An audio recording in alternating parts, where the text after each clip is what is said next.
Boa noite, gente. Meu nome é Rafael, sou do Centro Universitário das Cataratas, do curso de Tutoriologia segundo período.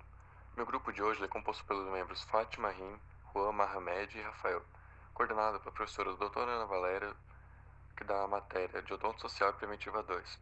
Nesse artigo, vamos falar um pouco sobre fumo e álcool como fatores de risco para o câncer bucal.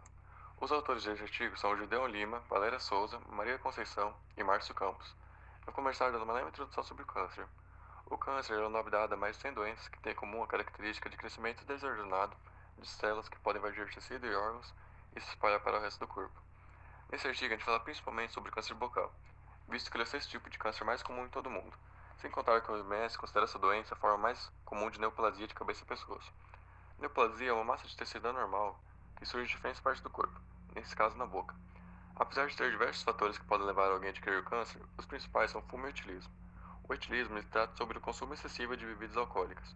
Para comprovar isso, fez estudos que constataram que os homens que começaram a fumar desde os 16 anos apresentam um risco maior de adquirir câncer, em torno de 50% a mais. Também encontraram um menor índice de câncer bucal entre os membros de grupos religiosos, que foi atribuída a baixo consumo de álcool e fumo. Nesse grupo também, fora ter baixo índice de álcool e fumo, eles têm uma dieta rica em vegetais, frutas frescas, chá de ervas, maçã, manteiga e margarina. Mas fora o etilismo e o fumo, também pode estar relacionado à cor da pele da pessoa. Por exemplo, em muitos países, o câncer labial é a forma mais comum de câncer. Isso se dá principalmente a homens brancos que frequentam muita exposição solar.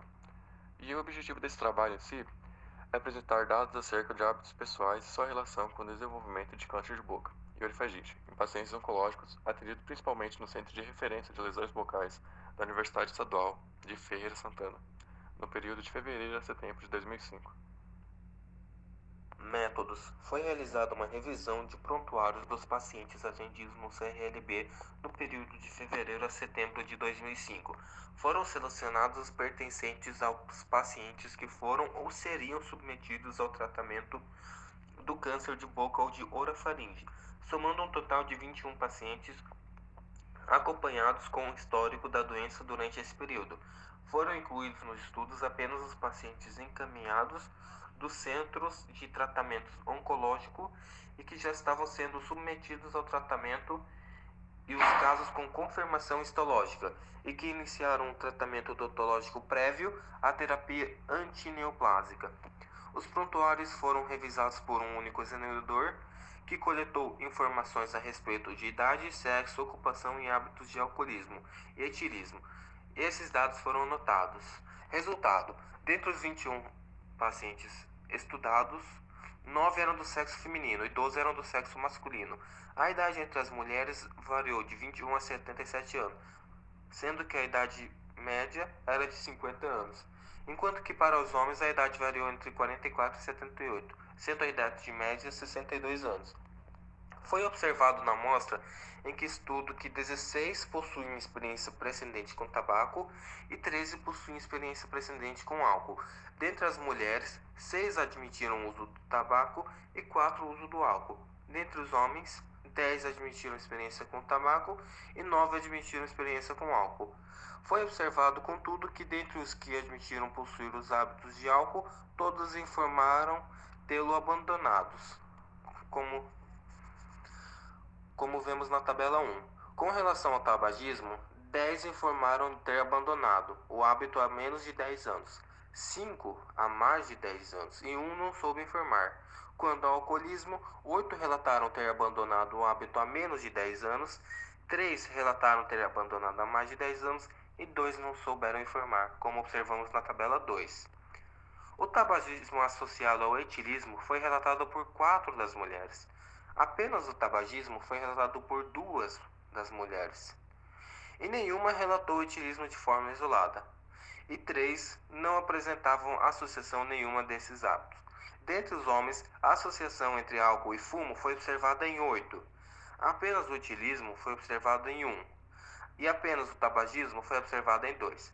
E a não experiência com esses hábitos foi relatada por apenas um paciente, como observamos na tabela 3. No estudo de Llewellyn, em 2004, foi realizada uma pesquisa com 116 pacientes que apresentavam câncer de boca e um grupo controle composto por 207 pacientes, chegando à conclusão de que o fumo e o álcool são os fatores de maior potencial carcinogênico. Dentre esses pacientes, 47% eram mulheres e 48% eram homens, e eles já eram fumantes antes mesmo do diagnóstico. Já 83% dos homens e 66% das mulheres restantes já apresentavam uma história progressa de tabagismo, então eles eram ex-fumantes antes mesmo do diagnóstico. Assim como um outro estudo realizado por Groski em 2004, foi observada uma maior quantidade de homens com a doença. Cerca de 57% das amostras eram todos homens. Isso é justificado por questões sociais, porque os homens estão mais propensos e mais envolvidos com os fatores de risco de consumir álcool e fumo do que as mulheres. Em um outro estudo realizado por Mori em 1999, foi apresentado de que a população apresentava um índice menor de bebidas alcoólicas e de hábito de fumar. Sendo assim, as chances de apresentar câncer de boca diminuíam. Dentre os pacientes acompanhados com histórico de câncer de boca e orofaringe atendidos na CRLB, no período de fevereiro até o setembro de 2005, foi observada a presença do hábito de tabagismo e principalmente a relação entre o fumo e o álcool. Outros dois importantes fatores, no caso dos pacientes que abandonaram os hábitos prejudiciais de álcool e de fumo, são os tipos de consumo que faziam e o período de abandono dos hábitos. Sendo assim, no estudo de Groski, feito em 2004, foi estudado um grupo de 322 pacientes que apresentavam a doença e foi observado de que 235 eram fumantes no momento do diagnóstico e 6 eram usuários de cachimbo, e os demais eram de cigarro. Dentre eles, 78% fumavam mais de 20 cigarros por dia. Mediante as dimensões dos problemas de saúde pública citados anteriormente e frente aos seus efeitos devastadores, vê que é necessária a criação de campanhas de prevenção para a minimização dos fatores de risco, assim como medidas para a detecção do precoce do câncer de boca. E a forma mais efetiva para se alcançar tal objetivo é através da educação da população, pois, como afirma Almeida, entre outros autores, acredita-se que a educação tem um papel fundamental na construção da cidadania, tendo em vista que uma pessoa educada zela pelo seu bem-estar e transmite seus conhecimentos. Esses mesmos autores vêm desenvolvendo campanhas de popularização do autoexame de boca, tornando-o de conhecimento de diversos profissionais da área de saúde, para que assim possa ser divulgado a parcelas cada vez maiores da população. Isso implicará no aumento do diagnóstico precoce da doença, tornando o tratamento mais efetivo, minimizando os efeitos colaterais, preservando função, estética e mantendo a qualidade de vida dos pacientes, além de que tornará o tratamento menos oneroso tanto para os pacientes quanto para os órgãos públicos competentes.